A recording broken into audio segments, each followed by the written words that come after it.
অবশেষে ভারতে মুর্শিদাবাদে নির্মাণ হচ্ছে বাবরি মসজিদ। যে বাবরি মসজিদ ছিল হচ্ছে ভারতের ইউপিতে। ভারতের কট্টরপন্থী হিন্দুরা এই মসজিদটা ভেঙে দিছিল। এই মসজিদটা ভেঙে পুরা বিশ্বের মুসলমানদের মনে আঘাত দিছিল কট্টরপন্থী হিন্দুরা। ভারতের যে হুমায়ুন কবির আছে, এই হুমায়ুন কবির এই ব্যক্তিটি উদ্যোগ নিয়েছে ভারতের মুর্শিদাবাদে সে বাবরি মসজিদ বানিয়ে দেখাবে। ইতিমধ্যে ভারতের মুসলমানরা তার কথায় এগিয়ে এসেছে যে যেটা পারতেছে ইট সেমিট টাকা পয়সা দিয়ে সবাই সাহায্য করতেছে বাবরি মসজিদের জন্য।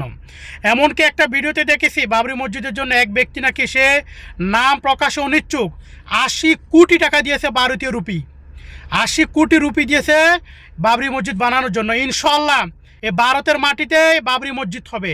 যে মসজিদ ভেঙে মুসলমানদের মনে কষ্ট দিয়েছিল সেই মসজিদ ভারতের মুর্শিদাবাদে মুসলমানরা বানিয়ে দেখাচ্ছে।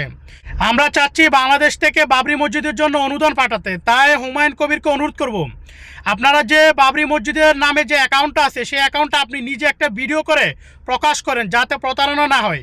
আমরা যাতে বাংলাদেশি যারা মুসলমান আছি সবাই যাতে বাবরি মসজিদের জন্য যাতে অনুদান পাঠাতে পারি। আর যারা ভিডিওটি দেখতেছেন অবশ্যই ভিডিওটি শেয়ার করে দিবেন। আসসালামু আলাইকুম।